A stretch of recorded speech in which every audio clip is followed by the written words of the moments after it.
दो ट्रेन या तो एक दूसरे को विपरीत पार करेंगे या तो एक दूसरे को एक ही दिशा में पार करेंगे। तो ध्यान ये रखना है कि जब दो ट्रेन एक दूसरे को विपरीत दिशा में पार करेंगे तो दोनों के चाल को जोड़ दिया जाएगा, और जब दो ट्रेन एक दूसरे को एक ही दिशा में पार करेंगे तो दोनों के चाल को घटा दिया जाएगा। लंबाई को दूरी कहा जाता है और लंबाई हमेशा जोड़ दिया जाता है, चाहे कंडीशन कुछ भी रहे। बस इतना याद कर लीजिए, हो गया। तो मैंने कहा कि लंबाई को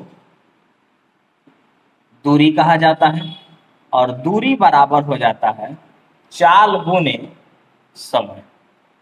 अब मैंने कहा कि लंबाई हमेशा जोड़ दिया जाता है, तो कहता है दो ट्रेन 125 मीटर और दूसरा 375 मीटर लंबी समानांतर पटरियों पर विपरीत दिशा में 81 और 63 किलोमीटर प्रति घंटा के हिसाब से चल रही है।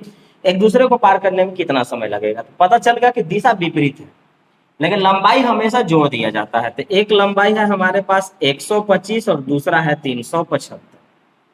लंबाई को ही दूरी बोला गया है, दूरी बराबर चाल गुने समय, और चाल अगर विपरीत दिशा में है तो जोड़ दिया जाता है, तो यहाँ विपरीत दिशा ही है, तो 81 + 63। अब ध्यान रखना है कि ये मीटर में है और ये किलोमीटर प्रति घंटा में है। तो किलोमीटर प्रति घंटा, चाल के बारे में ध्यान रखिएगा, किलोमीटर प्रति घंटा को मीटर प्रति सेकंड में बदलने के लिए 5/18 से गुना करते हैं। तो यहाँ हम 5/18 से गुना करेंगे और दूरी बराबर चाल गुने समय मान लेते हैं, टी टाइम लगेगा। इनको जोड़ेंगे तो आ गया हमारे पास 500, यहाँ जोड़ेंगे तो आ गया 144। 5/18 गुने टी, 18 से काटेंगे 8 बार में, 8 × 5 = 40, 40 से 1 0, फिर 4 से 12 × 4 = 48, यानी 12.5। तो इनको टाइम लग जाएगा 12.5 सेकेंड। टाइम लगेगा इनको 12.5 सेकेंड, और 12.5 सेकेंड में ये एक दूसरे को पार कर जाएंगे। फिर से सुनिएगा, लंबाई को ही दूरी कहा जाता है। लंबाई कोई कंडीशन हो, चाहे विपरीत दिशा हो या सेम डायरेक्शन में हो, इनको जोड़ दिया जाएगा। चाल अगर विपरीत दिशा में एक दूसरे को पार करेंगे तो जोड़ेंगे, और सेम डायरेक्शन में एक दूसरे को घटा देंगे।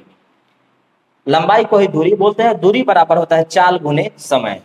तो लंबाई को हमने जोड़ दिया, चाल भी विपरीत दिशा में था, जोड़ दिए, और चाल को मीटर प्रति सेकंड में बदलने के लिए 5/18 से गुना करना पड़ेगा। लंबाई यानी दूरी, दूरी बराबर चाल गुने समय। इनको जोड़े 500, 144, ये काट दिया 8 बार में, 8 × 5 = 40, 40 से 1 0 खत्म, बचा 4, 4 से ये 12.5 बार में, आंसर आ गया 12.5 सेकेंड।